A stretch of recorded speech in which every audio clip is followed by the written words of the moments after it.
शोहर को खुसरा कहना, भाइयों को सरेआम ललकारना और फिर कैमरे के सामने वो नफसानी खेल जिसने पूरे मुल्क का सर शर्म से झुका दिया। आपने अब तक सिर्फ बातें सुनी होंगी, लेकिन आज हम इस गंदे खेल के इस अंजाम का पर्दा चाक करेंगे, जिसकी वीडियो तो मौजूद है मगर गंदी इतनी है कि दिखाई नहीं जा सकती। उमेरी का वो सिस्टम जिसे सॉफ्टवेयर अपडेट कहा जा रहा है, दरअसल सीसीडी के साथ एक खूनी मुकाबले में हमेशा के लिए तबाह हो चुका है। सोशल मीडिया पर एक वीडियो वायरल है, लेकिन इसके पीछे की गलाजत क्या है कोई नहीं बता रहा। एक औरत जो न सिर्फ बेहयाई की तमाम हदें अबूर करती है बल्कि फख्र से अपने भाइयों को ललकारती है, ये देखो ये मैं कर रही हूं, रोक सकते हो तो रोक लो। इसने अपने शोहर की मर्दानगी का मजाक उड़ाया और मैरी जैसे किरदार को इस गंदे मलाप के लिए चुना, जिसकी तरजीह सिर्फ नफसानी तस्कीन थी। ये महज एक वीडियो नहीं थी, ये गैरत, हया और खानदानी निज़ाम के सीने में पेवस्त किया गया एक खूनी खंजर था।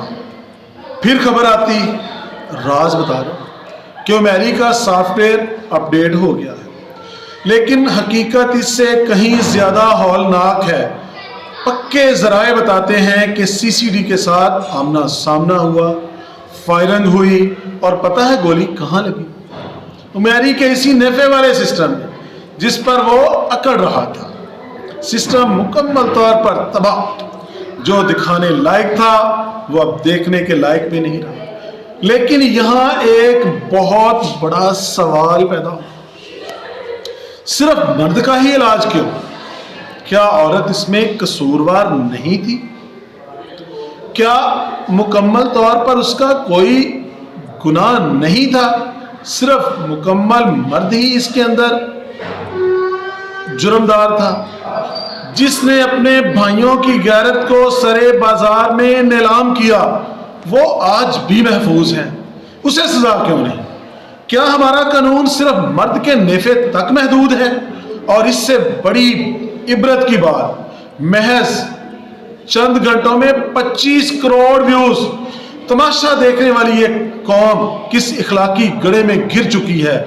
हम सब इस गुनाह के हिस्सेदार हैं, जिसने इस गलाजत को वायरल करके इसे इंटरटेनमेंट बना दिया।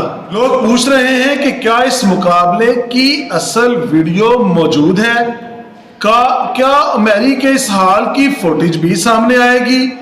हम वो गलाजत यहां दिखा नहीं सकते, लेकिन जो इतना जरूर कह सकते हैं कि जो कुछ हुआ है वो इन सब के लिए एक सबक है, जो औरत की बेहयाई, मर्द की बेगैरती को ढाल बनाकर वायरल होना चाहते हैं। उमेरी का रहा कुछ नहीं और इस औरत का गया कुछ नहीं, लेकिन आपका ज़मीर अभी जिंदा है।